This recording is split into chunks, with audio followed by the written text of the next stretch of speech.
Hello, everyone, and welcome and thank you for joining us on today's webinar, Learning 2023, New Challenges, New Trends, New Thinking. My name is Alexa. I'm the Events and Coordinator webinar here at Brandon Hall Group, and I'll be kicking things off for us today. Let's start with some introductions. Our presenters today are David Wentworth, one of our lead analysts here at Brandon Hall Group, and Chris Tratar, the Vice President of Marketing at Inkling. Chris has over 20 years of professional experience in the enterprise and cloud software industry as a marketing executive. He works with large innovative companies like Whole Foods, Jack in the Box, Bristol Myers Squibb, G6 Hospitality, as well as top industry analysts in the learning space to understand marketing trends and how modern learning really drives impact. Before Inkling, Chris spent most of his career in the talent management and learning industry at Talio and Saba, with a brief stretch in the sales enablement space with Sabo. Chris has appeared as a speaker at several industry events and webinars and produced several thought leadership pieces on talent management and learning throughout his career. I would like to extend a thank you to Inkling for sponsoring today's webinar. Inkling provides a mission-critical knowledge for your essential frontline workers, serving as their employee companion to competently serve your customer your way. They drive better performance in today's dynamic business environment by transforming your offering and distribution experience that enables employees to find relevant knowledge quickly and anywhere on any device, learn at work speed, inspire employees' confidence in performance, to accomplish critical tasks at a time of need, turning knowledge into performance, and overall help their employees, partners, and customers to succeed.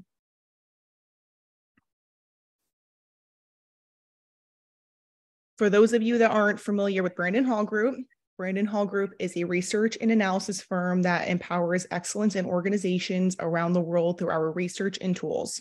A quick mention that we currently have several certification programs open for enrollment, including our Certified Learning Strategist program. Visit certification.brandonhall.com to learn more about how to earn that designation.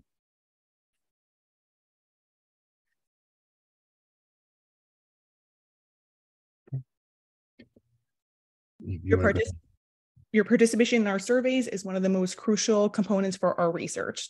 So if you have a few minutes to spare and see any topics that you can take a survey for, it's greatly appreciated. Links will be available in our handout, or you can always visit brandonhall.com. All participants receive a piece of complimentary research once the results are analyzed. And finally, a few logistics. To ask questions, we ask that you please use the question panel on your control bar. Today's presentation is being recorded. We will share a link to the recording and a PDF of the presentation via email in roughly 24 hours. If you would like to download a copy of today's presentation instantly, the link to do so will be available in the chat momentarily. The chat is also open for today, so we will invite you to join in on today's discussion and share your thoughts as we go through, or just simply pop in, say hello, and let us know where you're joining from today. And without further delay, I'll pass things over to Chris so we can dive right in. That's great. Thanks, Alexa. And I really appreciate having Chris on with us today. I mean, we always have some great conversations, both in this forum and offline. Chris and I spent some time talking about these things. So we're really happy to be able to come today and kind of walk through some of the thinking here today and have you join us. And as Alexa mentioned, please use that chat. You can ask each other questions, share your thoughts. You can use the Q&A box to ask us questions. We'll try to respond to those as they're relevant and in real time. Of course, we'll have a little bit of time at the end too to catch up with any other questions. So it'd be great if you take part in the conversation and use those tools.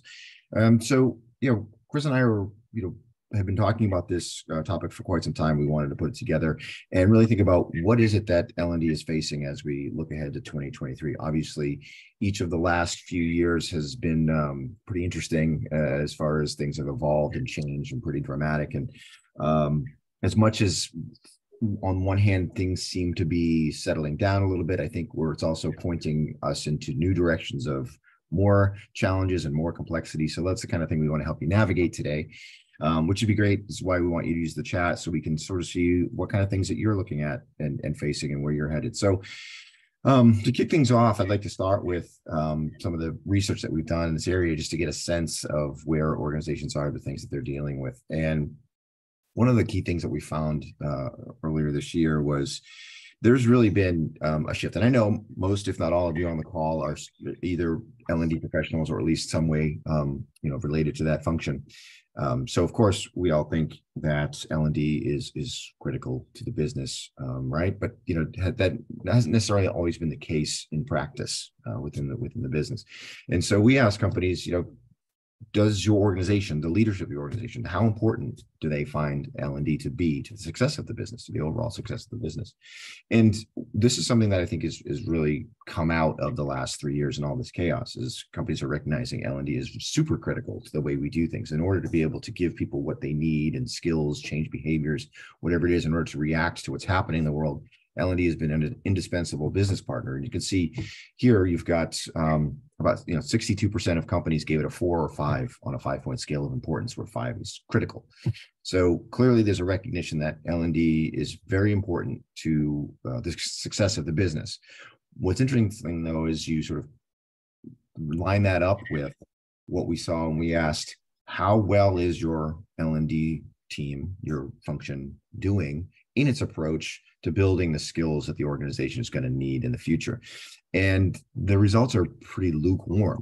Because 44% give themselves a 3. And I think anytime that you ask something like, how well prepared or are you well positioned, I feel like a 3 is probably on the not well prepared side of the coin there. So we've only got 37% of organizations give themselves a 4 or 5, with 7% of that being the 5. So on the one hand, you've got the business recognizing how important it is that we leverage L&D to do these things, but then we see that L&D currently finds themselves in a pretty tight spot when it comes to how well we're able to do these things. I mean, when I first shared this with you, Chris, what are some of the things that you were thinking about, because you have to listen to organizations and about what challenges they're trying to solve all the time? Yeah, sure. Thanks, David. So first of all, welcome everybody to the webcast, and thanks for joining us. As David said, we talk about these things quite a bit. And so we just recently came from our Inkling user conference, Inkling Illuminate, in October. And a lot of the stuff David shared at our keynote as well. But, what I want to do is bring a perspective of kind of what I've been seeing primarily from Illuminate and from our customer advisory board, which was part of that, right? So kind of bringing the customer story and sort of some of the anecdotal experiences that we're seeing when it comes to sort of some of these trends and challenges. Yeah, I mean, I don't think it's unusual. I think that people are sort of hard graders as well on themselves. I mean, it's really easy to sort of say that L&D is critical for success. But when you ask people, are we ready, right? There's always something else that we can be doing. And I think one of the key themes that we heard from a lot of our customers is that there's still a lot of challenges out there just for training and L&D teams in general. And it was good for everybody to sort of be together and share those challenges, right? So they didn't feel quite so alone, especially after 2 years of having virtual conferences and not really being able to be together in one place. And so, yeah, I mean, I think we can dive into a lot of the details and hopefully there's going to be some things that everybody can take away in today's webcast that they can bring back to their organizations and start thinking about to help raise that preparedness for next year and kind of positioning learning to sort of be that critical piece of the business. Because I think more and more, especially with the Great Resignation and sort of the economic downturn and kind of all of the turmoil we've had, right? People have to be agile and flexible, and you're always onboarding people or, making adjustments to your policies, processes, and products. And so there's always that element of training that really needs to be aligned to the business as much as possible. Yeah, absolutely. And, you mentioned that obviously you hear from organizations the different challenges they face. And so, sharing from what we've found in the research, we ask companies, to what degree are the following challenges? We saw just a minute ago that companies don't feel like they're in a strong position to meet the future skills needs of the business. So then, okay, the question then becomes, what are the things that are in your way? What are the challenges?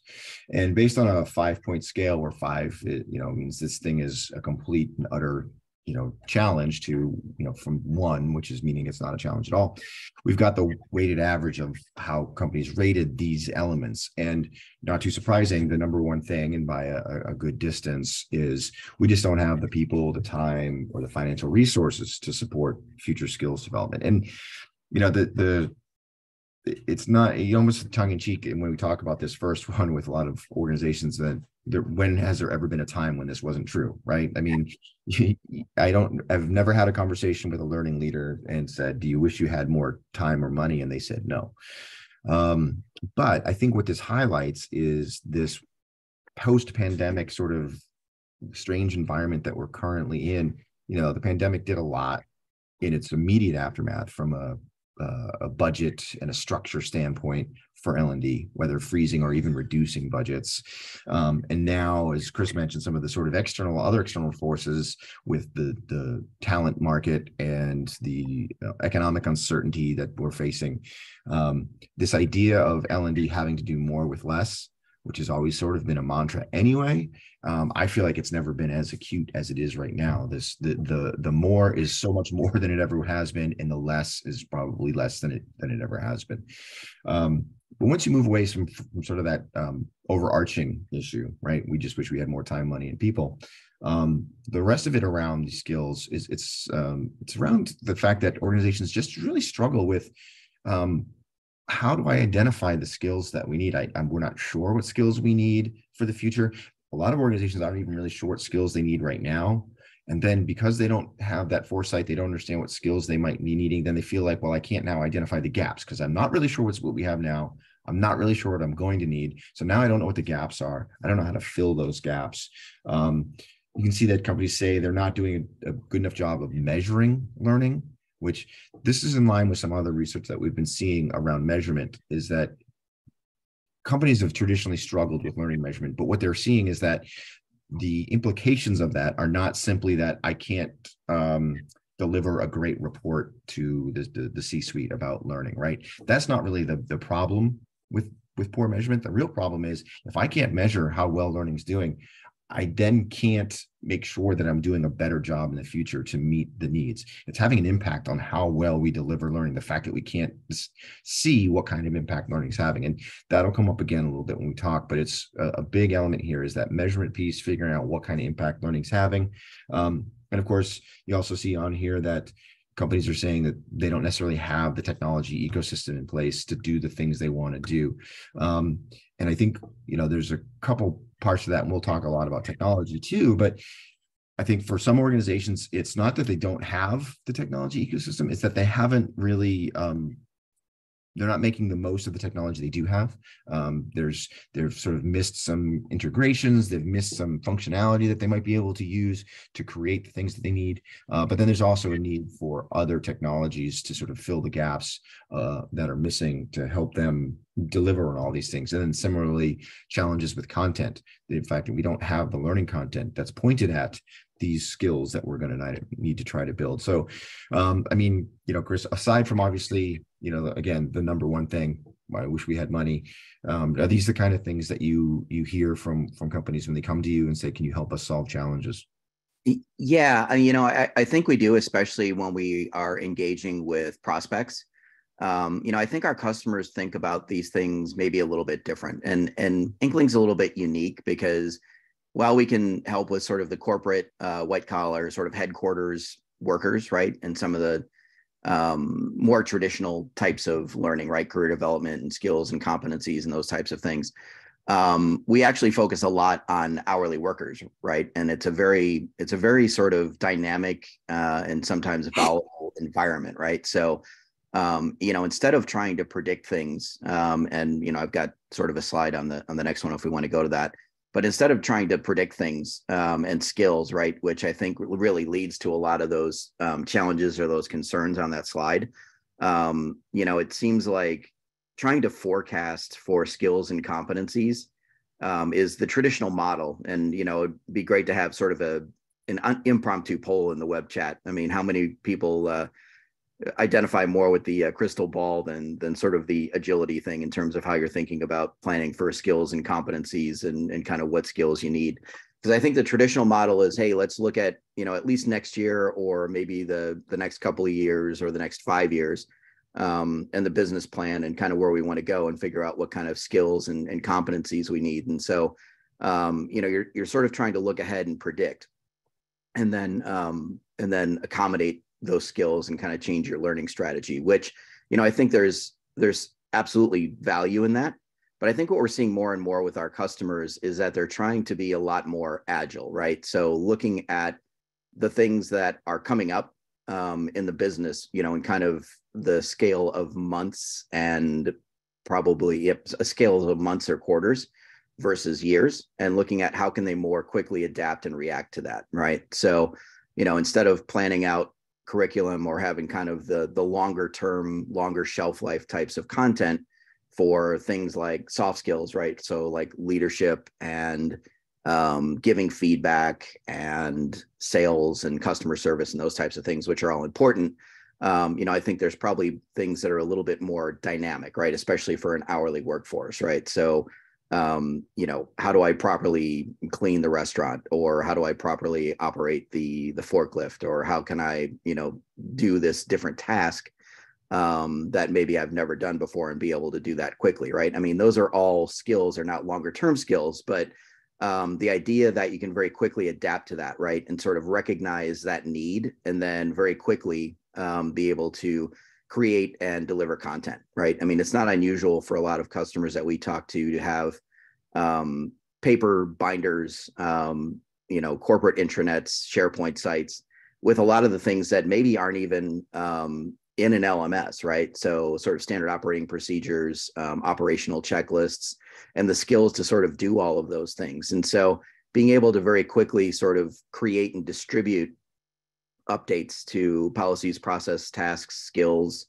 anything that the business needs is, I think, becoming something that people are striving more and more towards, instead of trying to plan out, a year or two in advance and trying to sort of guess, because we all know that things are moving really fast, right? Nobody saw COVID coming. Nobody saw this recession coming. I mean, we did, but it's like, it's that sort of, I think, uproots and causes a lot of turbulence in the skills process, right? So, I mean, there's some comments here that, there's kind of a need for both forecasting and agility. And yeah, I agree with that. I mean, there's nothing wrong with sort of the traditional model of forecasting, but I think being able to build agility into your process to say, okay, there's this new skill, or we need to onboard, this role, or we need to job board or cross skill or upskill somebody.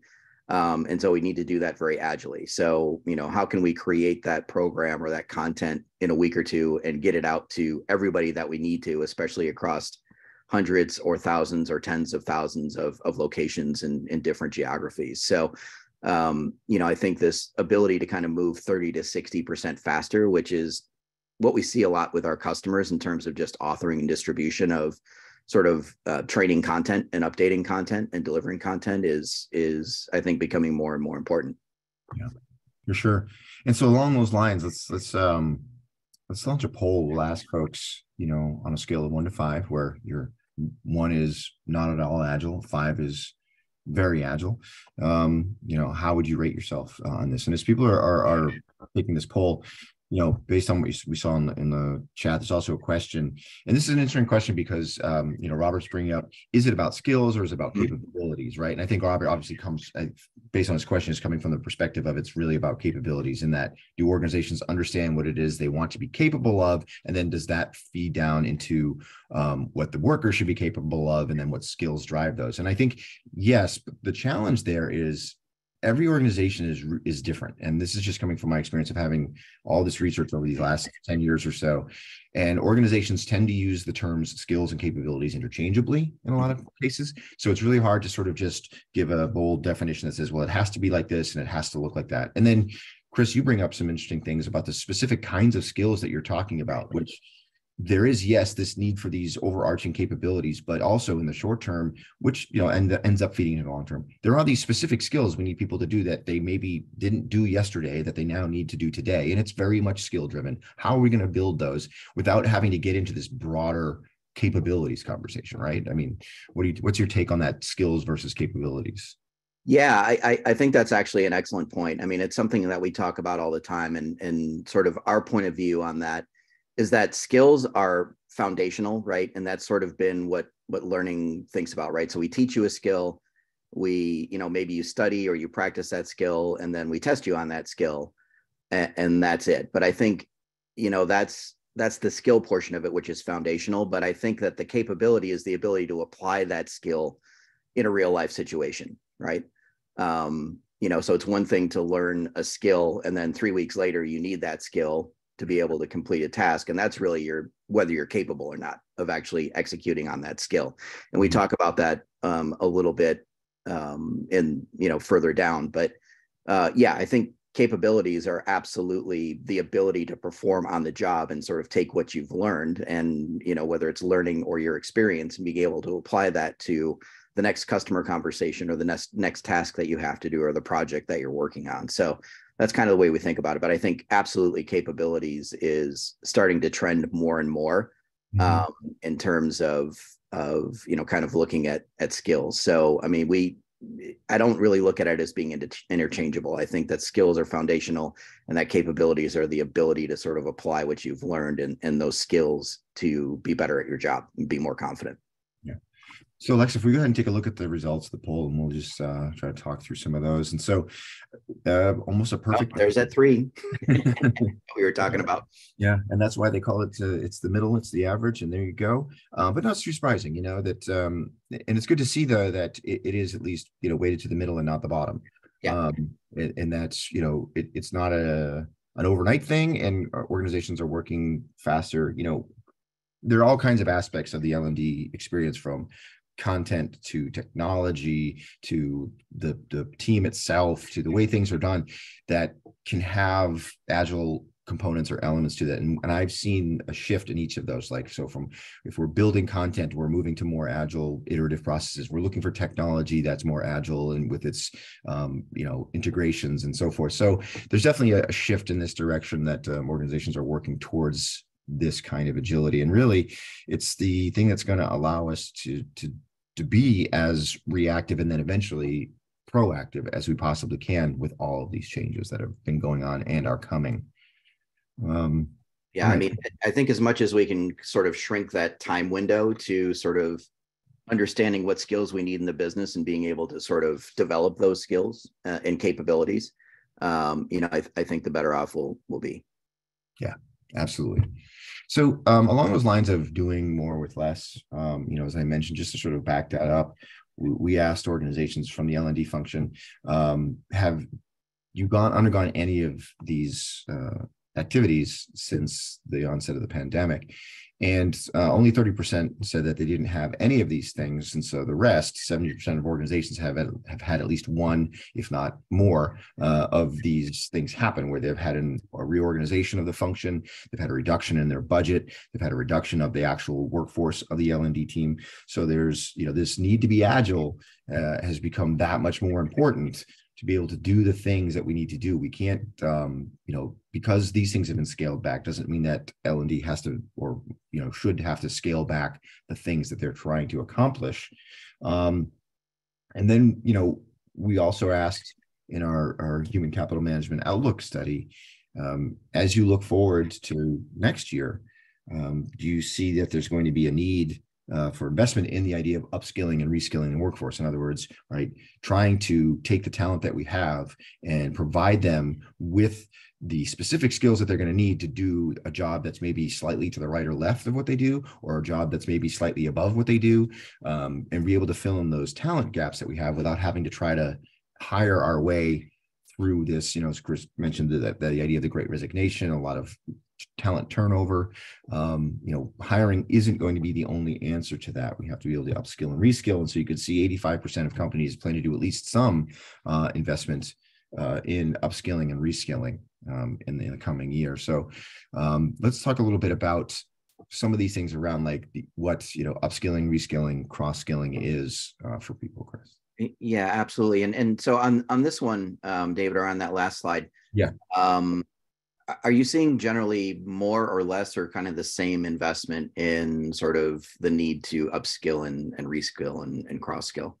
I mean, how does that compare to sort of previous years, just in general? Yeah, it's gone up over the last few years because of the dynamics of what we've been left with after the pandemic. Obviously, it was much more immediate following because complete jobs turned upside down, complete in the roles of what they're supposed to do.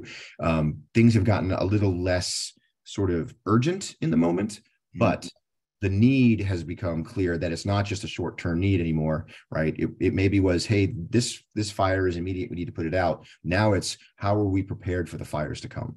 Right. Okay. Yeah, that makes sense. Yeah.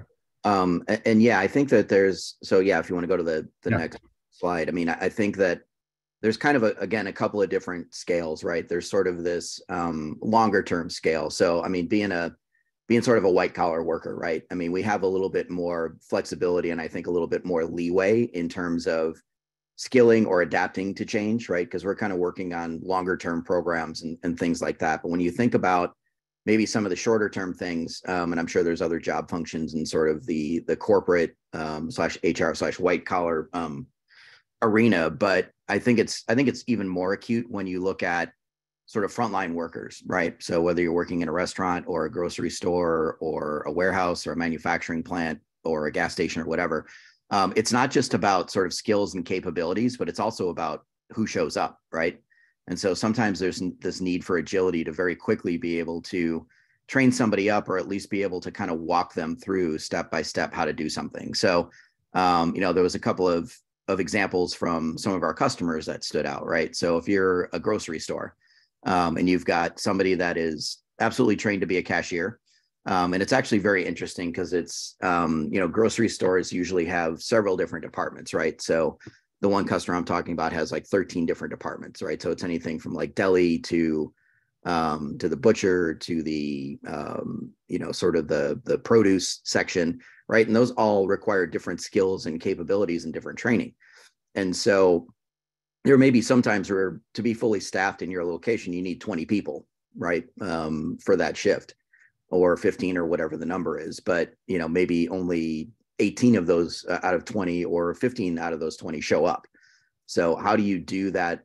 How do you accommodate that more with less, right? Because you still have to have the same good customer service, and the shelves have to be stocked and people have to be wrung out, through the cashiers. And so how do you do more with less, and how do you do that? So the example is, how do you take a cashier and maybe the person that actually usually closes the Mediterranean bar didn't show up, right? So when you're closing, how do you take that cashier or somebody from another or part of the department or the store and be able to walk them through with like maybe a quick checklist and some embedded training, and maybe some quick videos on how to do that, right? To have sort of that agility, or cleaning gas pumps is another one. So we've got, a couple of customers that are kind of in the retail gas station convenience store. And it's interesting because these convenience stores are sort of a lot of different industries in one, right? So it's operating a retail store, it's operating a gas station, which is a little bit different.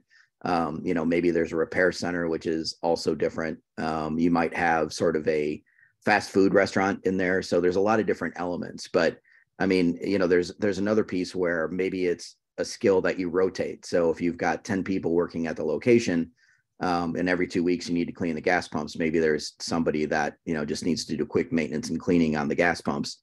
And again, it's one of those skills that maybe they've done before, but it was three or 4 months ago. So how do you very quickly sort of cross an upskill so that they can very quickly get on a tablet or a phone or something and say, all right, yeah, I remember it. And I remember the first 3 steps and I need a little help on the 4th step, right? With a diagram or some sort of interactive, or maybe even, augmented reality, which we'll talk a little bit about later on. Yeah. Yeah. And as you were getting into this, I think Tammy was saying something that you definitely talked about, where you're saying that's where job aids come in quite handy. Absolutely. Yeah. 100%. So thanks for that, Tim, for sharing. So yeah, as we look forward to sort of more sort of uncertainty going forward, there's the sort of things that Chris was just describing, which are very concrete tactical things that are happening that need to be addressed. And that's a lot of organizations that are sort of have deskless workers, frontline workers, which unfortunately tend to get forgotten about in a lot of the discussion about the pandemic, but they're the ones that are dealing with it the most immediate and had the biggest upheaval.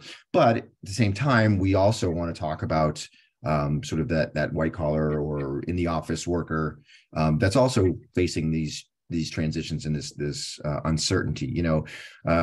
We asked companies about, speaking of upskilling and reskilling, we asked, how do you feel about it, just in a general sense? Optimistic about your ability to continue with upskilling and reskilling? Is it just a neutral feeling? Or are you concerned? It's 48% say that they're optimistic, but that's less than half. I mean, I know only 18% are actually concerned about their ability, but still 48% saying that they're feeling optimistic about their ability to deliver on upskilling and reskilling over the next coming year. And the reason why we talk about now that the other sort of types of workers is 88% of companies now work under some sort of hybrid work model. And I know that, it's been 2 to 3 years now we've been talking about remote work. It's basically a given at this point, but 3 years ago is not that long ago to remember that there were organizations that would have unheard of that somebody wouldn't work in the office. I mean, completely unheard of. And then sort of you're forced into it, and then a lot of recognition that, oh, this actually might work. And we're actually, we're seeing a lot of benefits either from a productivity standpoint or from even just a corporate office space standpoint. But even as companies still wrestle with people coming back to the office, whether or not they are, what we are left with is clearly there is now going to be a much larger population of the workforce that works remotely than ever was before. And that population is now large enough that we have to consider them when we start to think about processes and technologies and strategies, but what it means for people who do not come into the office either at all or come in an ad hoc basis. How are we going to manage that? And so we see like the majority of companies are in some kind of hybrid model. And most organizations are pretty happy with that model. I think they our research, you can see here, we have like 69% of organizations give it a 4 or 5 on an effectiveness scale. 0% of the companies in our study said that their approach was not effective at all. So this is sort of a, sign of things to come. Hybrid work is here. So now the question becomes, okay, that's now the given. What's the challenge we need to look to next, right? Yeah. It's interesting that I think it just adds another layer of complexity, because I think that there's a lot of organizations that have sort of had to deal with complexity. And when we think about sort of the shift to hybrid workplace, it really is sort of those centralized sort of corporate offices or locations. But in a lot of cases, a lot of our customers and a lot of companies out there are also dealing with that on top of the complexity that they already had, which is that maybe they're working with different franchisees that are completely different organizations that they don't have a ton of control over, or, remote locations. So again, hundreds or thousands or tens of thousands of locations across, dozens of countries and those types of things. So it's always complexity. And I think the world's going to continue to get more complex. But yeah, it's interesting on the hybrid workforce. And I think that's, we'll touch a little bit on kind of some of the things that stuck from the adjustments we had to make in the pandemic. But I think that's one of those. I agree with you. I think it was unheard of. I mean, our organization had a physical office, physical location. And once the pandemic hit, we shut that down in San Francisco. And, we've kind of stayed that way, right? I mean, we're a pretty virtual organization. We've got some office space here and there, but we've absolutely cut back on, everybody showing up, and it's actually worked out pretty well. So, I think the interesting thing is what's, to your point, what's that next thing, right? And it's the importance of that in agility, right? So have we leapt out of the frying pan and into the fire, right? Because we had COVID, and then we had the Great Resignation. Everybody finally was like, okay, maybe we're emerging from sort of this pandemic mode and kind of getting back to normal and everything else. And during the Great Resignation and maybe the pandemic and coming out of that, it was all about sort of onboarding massive amounts of people to kind of build up the workforce again. And now maybe we have to cut back. But I think the common theme, whether it was the Great Resignation or COVID, was being able to, like I said, do more with less, and being able to build that more flexible, agile workforce, where people are kind of cross-skilled and upskilled and kind of filling gaps and kind of more do this team type of work environment.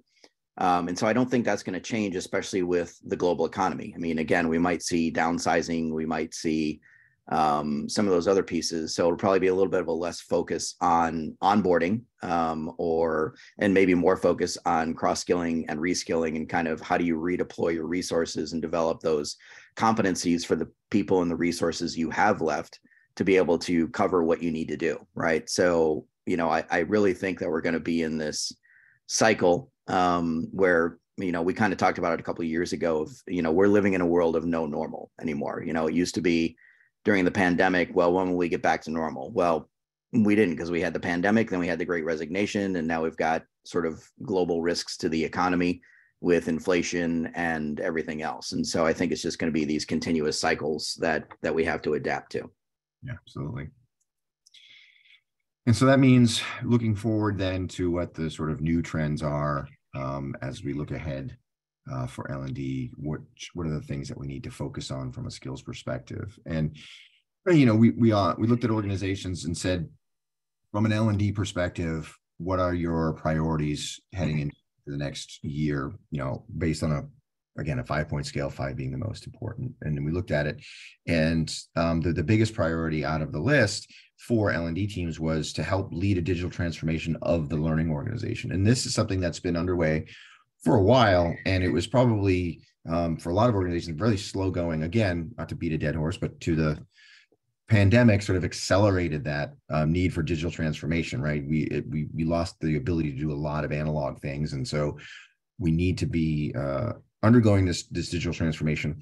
And the key is to remember that L&D has to be a big part of that. L&D itself has to digitally transform, because as the organization goes through this transformation, that means there's an entirely new set of skills and capabilities that the workforce is going to need moving forward too. And who's going to drive that but L&D? So if L&D is left at the back waiting for this transformation to occur, then that means that the skills, the capabilities, the competencies are going to be behind as well. So L&D needs to be sort of at the forefront of this digital transformation. And of course, some of the other things that companies were looking for from a priority standpoint was hiring new roles. Looking forward, they would love to get new different roles into the L&D function, which obviously includes increasing the current headcount. But I think most importantly, the idea is, that L&D has to be heavily involved in the organization's digital transformation as well as its own. Yeah, absolutely. And I think one of the things that we see a lot is that organizations, digital transformation is not new. So organizations have been focusing on digital transformation of their organizations for a long time, but usually, it's in places like the customer experience, right? So you think about improvements to, self-service kiosks and sort of the web experience for your brand or for your organization. Could also be an operational, right? So automation of different types of processes.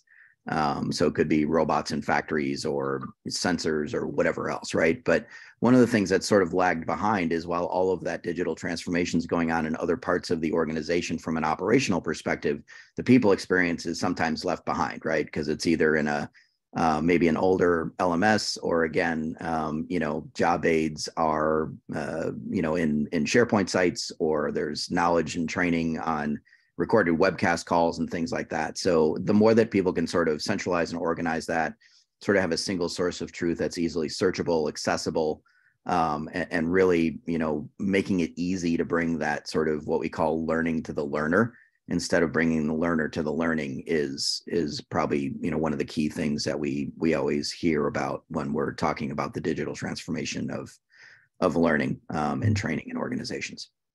Yep.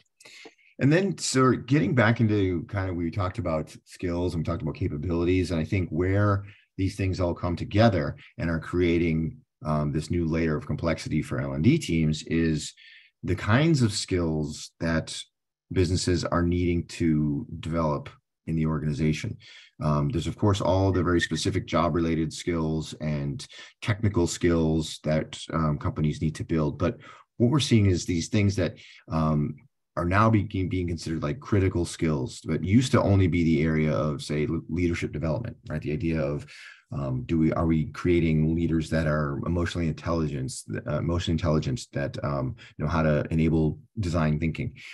Companies are recognizing more and more that these are the kinds of capabilities they want across the entire organization, right? If we have this at every level, then we're in a much better position to adapt, to change, to react to things that happen, these external forces that we may or may not see coming, as opposed to trying to develop, a multitude of individual specific skills. It's these kinds of skills that build in that agility to the organization. So how do we develop that at all these levels? And that's something that learning and development teams haven't had to do really in the past. It's really been, like I said, typically just for leadership development, which is a whole other animal, because the idea is you can't simply just create a 45-minute emotional intelligence e-learning course, have somebody click through it, and if they pass the exam, they are now emotionally intelligent and we can move on, right? It's an ongoing high touch type of development that's going on.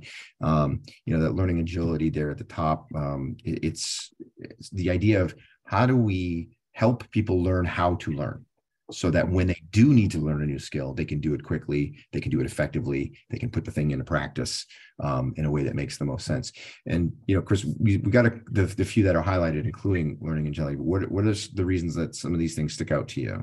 Yeah, I mean, we've talked a lot about agility, so I won't continue on that one. But I think digital dexterity is an interesting one, and would love to kind of hear your take on some of the things you're seeing. But digital dexterity to me obviously is learning how to learn, which makes sense. But there's a couple of examples that I think of in terms of digital dexterity. And I was just at DevLearn in October as well, and it was interesting to kind of see some of the new emerging things. So there was a whole session about how to use TikTok for like corporate learning, right? Or TikTok like format videos. And that's a completely new skill, right? I mean, that's a very different way of communicating and having to be creative versus the 45-minute e-learning course on emotional intelligence, right?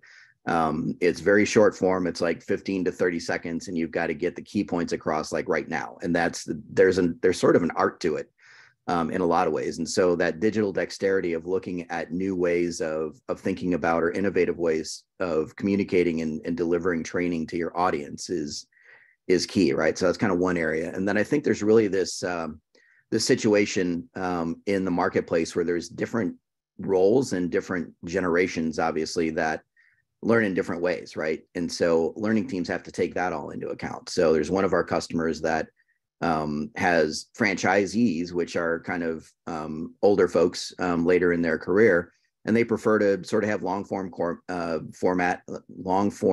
content in terms of like classes or documents, and maybe they even print them out. And then there's some people that it's a health and fitness organization, but then the opposite end of that is their trainers, which are usually younger, kind of early, mid, late 20s.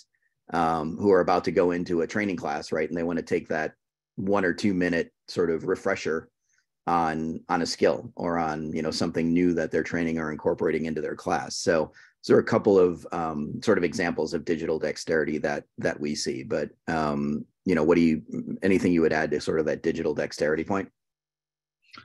Yeah, I would agree with the way you're presenting it, and it's really about that. If you're going to digitally transform the organization, then you're going to want people to be able to keep up with that and be able to have that kind of digital dexterity and match things with your employee population, right? Knowing what the vagaries and variety is among that population. I mean, Tammy makes that point well, and you just agree with it, Chris. About that, it is about matching and the idea, right? So the idea of a TikTok like video is great, but maybe the 45-minute e-learning is needed as well. And to me, usually it's that combination of the two, right? They serve uniquely separate purposes, but also having an ability to meet the learner sort of where they are. And this is something we talk about whenever we talk about personalization. Personalization, a big piece of it is is the learning available to the learner in a venue and at a time frame that makes the most sense for them? I think that's great. It's definitely not either or. It's definitely both, right? I mean, you have to have the right sort of modality and the right sort of content for the right situation, right? So yeah, we're not advocating that you get rid of your traditional e-learning or classroom, because there's absolutely a place for that. So. Right. And the thing is, when we start to think about it this way, when we realize that it isn't one size fits all, it isn't, you can't just build the same kind of e-learning course for everything. Then you start to realize, well, if I'm only going to do them, I'm going to do them on a smaller scale, then I can be more prescriptive, more targeted with the way that I create them, right? It's like you're going to be able to use them more effectively because you're building them towards specific outcomes rather than for everything. And that's sort of the beauty of that kind of approach.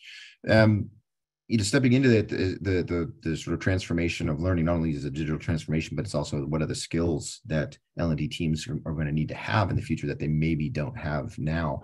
The first thing that companies say that they want in an L&D team moving forward is better or more data and analytics skills. I think that's critical. And that goes for almost anything, right? The world runs on data. In order to be able to get things done, you need to have the data. It means being able to measure learning's impact, how it's doing. It's being able to understand what your learners need. That's obviously often driven by data. All of these things that we're talking about, you need some sort of input, and the data is what that input is. And so having people on the L&D team that can understand what that data means, ask questions with the data, answer those questions with the data, very important. And connect that data to sort of business objectives and business results too. Yeah.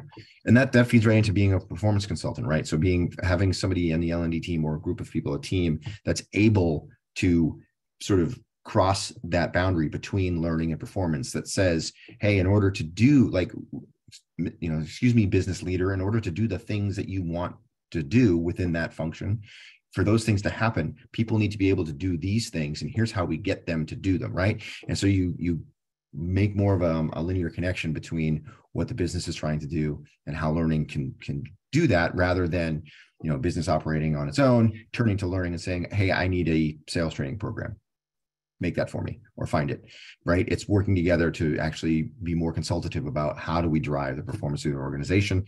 One of the interesting things, I think coaching is really elevating lately as a tool for L&D.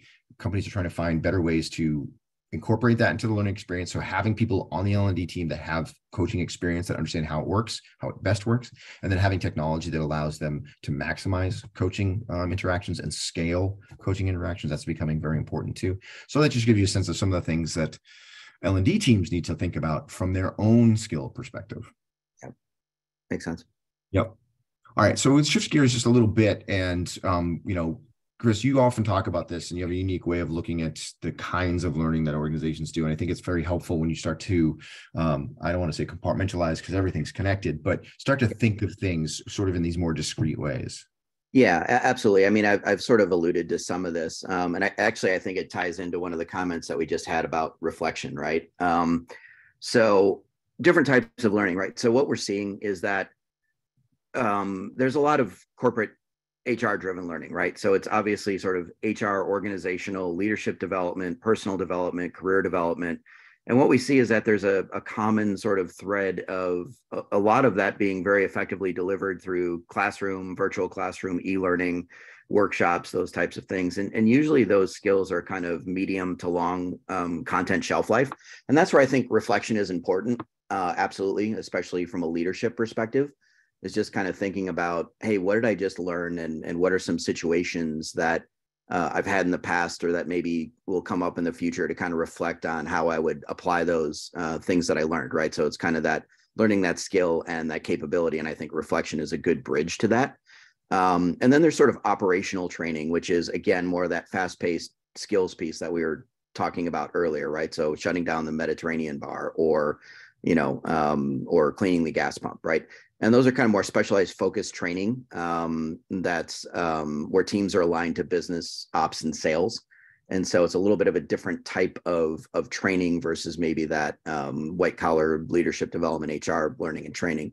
And it's really more about jobs and skills, training and capabilities. And it's kind of more short to medium content shelf life. right? So, policies are changing, processes are changing.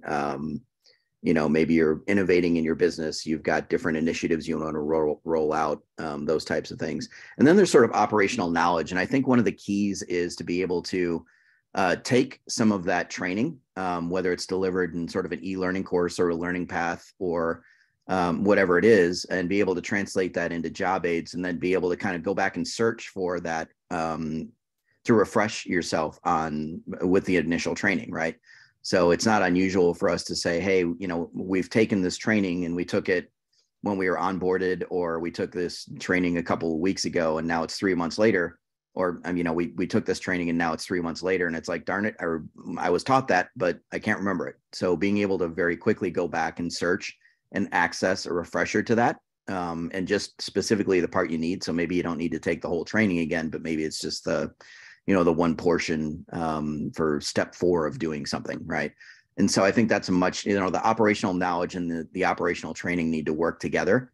And it's typically things that aren't even necessarily in the traditional learning purview, right? So again, job aids and sales playbooks and operational knowledge and SOPs and policies and processes, quick reference and search. And it's kind of an immediate to short-term change, right? So one of the things we work with insurance companies, and there's adjusters that go out to disaster areas, right? So someplace that's been hit by a hurricane or a tornado, and it's very dynamic in terms of changing conditions and policies and processes and how to process claims and those types of things. And so that's a good example of sort of very agile operational knowledge that they need very quickly. Yeah. So as we keep moving forward and looking ahead, Chris and I discussed this for a little bit. We were thinking this through about, what are some of the things that are going to sort of stick, right, post-pandemic, because a lot of things happened. A lot of change was done. There's a lot of immediate sort of, hey, let's take all of our in-person learning and just take that same content and throw it into a virtual space with pretty poor results. And so as moving around, what is sticking and what I've seen, so now for me, at least, through the last 3 years, our research, the classroom is no longer king, right? It's, if I looked at any of our research 2019 and prior, and we ask, how are you delivering learning? In-person instructor-led classroom was by far the number one way that learning was being delivered.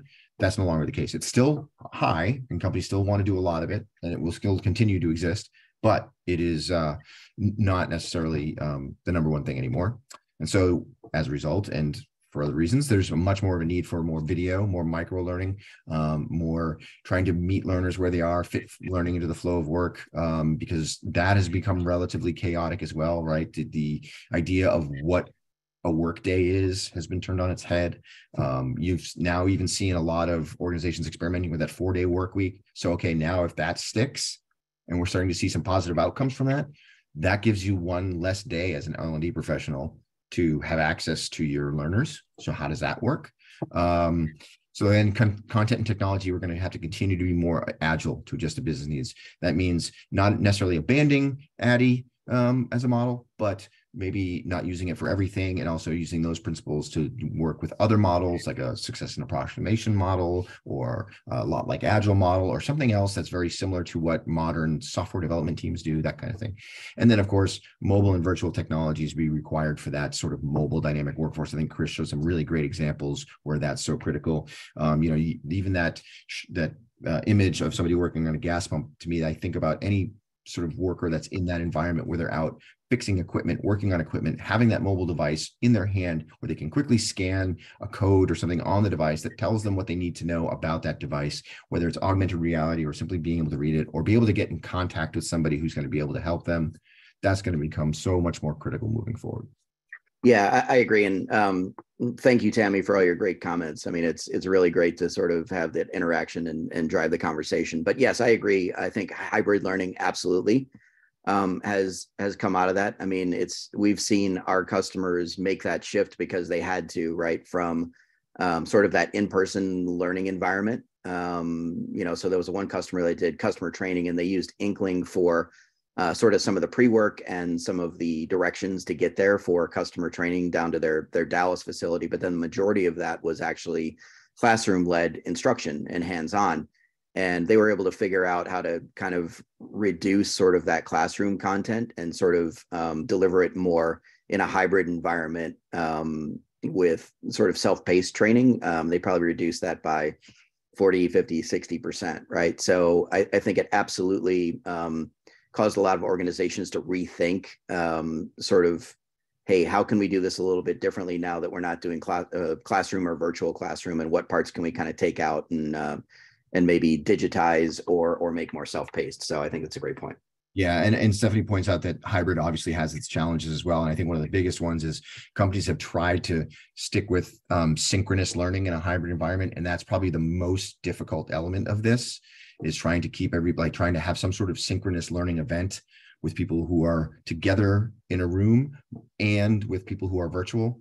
Very challenging to do. And I think that's being reserved for very specific occasions. Takes a lot of forethought and a lot of strategy to put together. That's a whole other webinar session, but you're right, Stephanie, that definitely comes with its own challenges. You can see here that there's a poll question up. It's an open-ended, and we're just asking you, what are some of the best practices that your organization has retained, things that you've done in the last 3 years that have really worked? So it's now just part of the strategy, right? It's not a solution. Love to hear in the chat what you've been doing that's working, that you're sticking with and moving forward. I'm going to move ahead in the slides while you're go ahead and throwing those things in there. I see things coming in, and I'll start to sort of pull some of those out for us, Chris, as we start with some of the new thinking. But from a technology standpoint, I know that the headline doesn't seem to be very technology related, but it is, right? This idea of learning strategy alignment. Alignment is really the driver of almost all of this stuff. Anything that I talk about from a learning perspective, measurement, personalization, learner experience, the strategy moving forward, it's all about alignment, getting better alignment between what the business wants and what learning can do, so that business goals, learning strategy, are those things aligned? Getting those business leaders and stakeholders involved in the process of developing learning strategy, very important. Learner feedback, very critical, having avenues and mechanisms for that, and actually doing something with the learner feedback. Just collecting it doesn't do much good if you're not acting on it. Learners are quick to pick up on that. And having metrics that help you do all that measurement that we're talking about, and then having that technology roadmap that moves forward. And I mentioned personalization a few times. This strategy alignment, if you want to do more with personalization, having that alignment is really what's going to help you deliver learners the what's in it for me. You'll be able to tell the learners, this is why this learning is important. This is what it means for the business. This is what it means for your role. This is why it matters. And so those things are very important moving forward. And then the next thing I think you want to talk about, Chris, is about the measurement piece that I brought up. Yeah, I mean, I think it is about alignment. And there was a question in the chat kind of more specific to Inkling. But what I would say in general is that Inkling usually works within an ecosystem, right? A learning ecosystem. So it's not unusual for people to have an LMS for some of that kind of what I would call the corporate training, right? And kind of the longer form traditional classroom, virtual classroom. And have Inkling for kind of that hybrid mobile kind of decentralized training. But, you know, regardless of what we do, and most of our customers like to sort of export data from Inkling and put them into a data warehouse or a different system, especially to combine Inkling data and training and consumption and usage with business metrics, right? So in our CAB meeting, right, there was a very common theme of people wanting to be able to do that and take Inkling data for consumption of training and what people are using and how they're using it and how often they're using it, and correlate that to increased sales or increased customer satisfaction or safety and compliance or new corporate initiatives. So we've got a hotel chain that is very much driving an anti-human trafficking type of initiative, right? So when they roll out training for that, are they making an impact on that corporate initiative? So it's very much, you know, aligning the business and being able to measure and connect everything you do. Yeah. And so just to get to some of the things that people have said, and hopefully you're all looking at each other's responses in the chat about the things that are sticking, but the idea around using learner or originated tips, right? So that learner feedbacks, you mentioned that. So yes, that's we talked about that. That's great. We're talking about more social learning skills, more micro learning, augmented reality from Drew. That's great. And we'll talk a minute about some of that too. It's great to hear that you've been using and sticking. Much more focus on mentoring programs, Stephanie mentions. So yes, that's great. I talked about that, how organizations want more and more be able to deliver scalable coaching and mentoring experiences. The other types of experiences that companies are looking to deliver. This is based on our research, and we looked at organizations. You'll see high impact versus low impact. High impact means companies in our research that said our approach has a strong positive impact on outcomes like employee engagement, employee turnover, individual performance.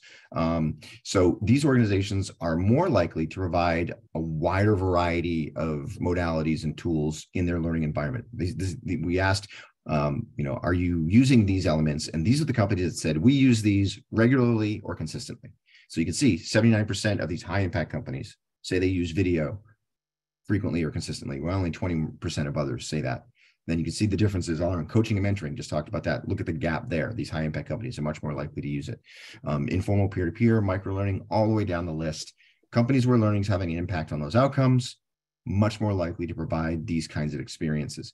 And I know I'm going a little quick, we're running out of time, but similarly, the experience itself is much different at these high impact organizations. There's much more likely to be opportunities to practice and apply knowledge, also more likely to be a method for reinforcement. So that came up in the chat earlier, or the questions about reinforcement. These high impact companies much more likely to provide that kind of experience, more contextualization and personalization that allows learners to see what they're doing, where they're going, and have it be relevant to what they're doing. And then also provide personalized recommendations, right? We know who you are, what you're doing, what you've been up to. We know your progress. We think these things may help you. Here, look at these. So that's where technology really comes into play. The ability to provide these kinds of learning experiences for organizations has become more and more important. Yeah. Yeah. And so I've already touched on this, but, I think that there is sort of this trend, especially for frontline workers, of kind of maybe shifting from teach, study, test to find, learn, and do, and kind of that real time being able to reinforce capabilities, develop capabilities and skills more dynamically. And again, I'm not saying that teach, study, test doesn't have its place, because it absolutely does. But I think we've already talked about this a little bit. So yeah. Yeah, and I did want to bring this up because it came up, and somebody just mentioned the idea around augmented reality. So we asked, just, is the metaverse going to have an impact moving forward? And not necessarily the product from the company Meta, but literally just the idea that things are going to take place in sort of a virtual environment. And surprisingly, about 80% of companies say it's going to have at least some kind of impact on the future of work. So I think that's something just to be aware of. And I think, Chris, you were going to talk a little bit about augmented reality too in a minute. But I think what I want to do is just, we're at the top of the hour. Sure. Deck's available to everybody, but you can see the different types of technologies that companies are looking forward to, that they want to have. It'll be important for the future of work. I just need to think it's important to point out again, coaching and mentoring at the top, right? So that's come up so many different times in so many different ways, how important it is that companies are able to do that. And so I'm going to go ahead and skip that last poll. And I just want you to talk a little bit about, because I think it's really important, these emerging technologies. Yeah, absolutely. And so thanks if you can stay a couple minutes longer. We're just about done here. But, I think one thing that we're seeing more and more is that, the way we think about this is that the world is your context, right? So instead of the classroom being your context, it's really where you're working, right? And so there was some question about some screenshots for Inkling, and we didn't want to get too heavily into that. But here's some of the things that we're really trying to innovate on, right? And so coaching and mentoring is one of those, and I don't really have a screenshot of that. But, I think what happens a lot of times is that coaching and mentoring sort of happens at the individual level, and maybe it's not tracked at all, or maybe it's tracked on paper. So just being able to digitize that and some of that feedback, and maybe even use technologies that are kind of more video recording technologies is key. But I think that there's a lot of ways to drive more immersive types of experiences, right? So maybe it's not full virtual reality, but certainly augmented reality, and maybe even a step short of that is 360-degree content. So the ability for us to embed in a training class kind of this panoramic view, if you use a phone, of this longer picture, and then put pop tips on top of it, right? Of just, hey, here's what you're looking at. Here's what maybe the more immersive experience would look like with that 360-degree content, or maybe push micro learning, right? So just some of the things that maybe you get a text, or maybe you can scan a QR code, which really isn't push, but hey, I need to know how to troubleshoot this thing or do that thing, and being able to quickly get to that. And then, of course, augmented reality, which I think is probably much more realistic for a lot of people. I think virtual reality, what we're seeing is that it's for kind of more dangerous types of environments potentially, or smaller environments, or environments where you can't really get there, right? So you don't necessarily want to do training at the top of a 100-foot tall sort of windmill in a cornfield in Iowa, right? So maybe that's where virtual training comes in. But I think augmented reality has a lot of applications. And so it's things that we're looking at. We recently did sort of a little bit of a proof of concept and a little bit of a project at our Illuminate conference to do that more, right? In terms of just looking at an engine and the different components of an engine, and talking about the training that goes into each of that, whether it's troubleshooting or repairing or whatever it is, or stocking store shelves, right? And looking at ways to correctly or incorrectly stock store shelves. Or kind of going through a virtual exercise of taking things and stocking a virtual shelf, right? So we're seeing this become more and more immersive learning, and kind of getting it out of the classroom, and again, bringing it to the learner versus bringing the learning to the learning, or the learner to the learning. So, yeah. And then to sort of continue the talk about, emerging technologies, let's jump right in. We've seen that organizations are recognizing that it's important, or they feel that it's important, that their learning technologies have some sort of artificial intelligence or machine learning components to them in order to do a lot of the things that we're talking about. But I wanted you to sort of, since we're already talking about emerging technologies, just give your take on AI and machine learning. Yeah, absolutely. I mean, I think the conventional wisdom when you look at LXPs and everything else is that sort of AI and machine learning is for the learner, right? So how do we create that tailored experience? But what about AI for creators, right? For content creators. So having AI look at the usage and then make recommendations about, hey, this is being used, this isn't being used, or this is a way to tweak your classes or your content, right? So I think it's more of a aspirational future type of look, but that's really kind of what we see, especially in kind of our markets, right? So it's I would say that AI recommendations for learners isn't probably as necessary for for your 19-year-old employee working, in a retail store or a restaurant or a warehouse or whatever. But certainly being able to have instant access and micro learning is important to them. But I think it's much more important to kind of look at all of the signals for how people are actually using learning and making recommendations on how to improve your content and learning and have more of an impact on your learners and on the business. So it's just kind of more aspirational and maybe a different take on the way that people usually think about it. Yeah, and I see that the real big thing for that to me also is just being able to surface and trigger interventions that you wouldn't have normally noticed were required, right? So having the AI or the machine learning be able to recognize patterns and see an anomaly that says, hey, you might want to address this, things that you may not have seen before. And again, going back to coaching, it's able to look at what's going on and recognize where this is an opportunity for a coaching intervention, right? It could either be, well, we can just point this person in the direction of some learning resources, or the AI, the machine learning can recognize, no, this actually needs to be, accelerated to a coaching intervention. So I think those are important things too. Yep. And then, so the takeaways are up here for folks. Chris, the good news is, I know we've gone over, but we did manage to answer the questions people were having as they came through. I really appreciate everyone responding to those, as well as the chat, offering up your input. It's been so great to see all the chat going on. And, talking about AI, Robert mentions, if AI can write a college essay, it can be used to suggest content to appropriate training. I would hope so. Yes. Totally agree. Yeah. Yeah. In fact, there's, it's coming to the ability to actually build learning content using AI, right? To say, here's the topic, here's the audience, and AI can start to compile at least rudimentary content that can be polished later. So there's a lot of opportunities there for sure. But all the things that we talked about here, working with the business, so you know what the skills are that you're going to need. You'll never know until you work with the people who have the boots on the ground. So it's important to have those relationships. If you are having to do more with less, it's about agile. It's not about we have less, so let's do less. Let's become more agile so we can do more, and figuring out how we can implement agile processes at every stage of L&D. And then also, it can't just be continually reacting to whatever the pandemic has done to your industry or your organization. It's really about, okay, how do we recover, but then how do we make sure we're ready for whatever's next? Because there will be some next thing. And so we need to be prepared for that.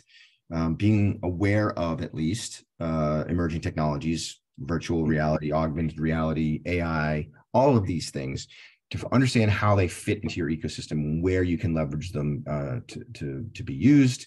And then, as both Chris and I have highlighted, the measurement piece and the connection cannot be understated. But having that connection across the business and being able to measure is how you're going to know that things are working. So we did cover an awful lot, which is why I went over 10. I really appreciate people sticking around. And Chris, thank you so much for sharing your information.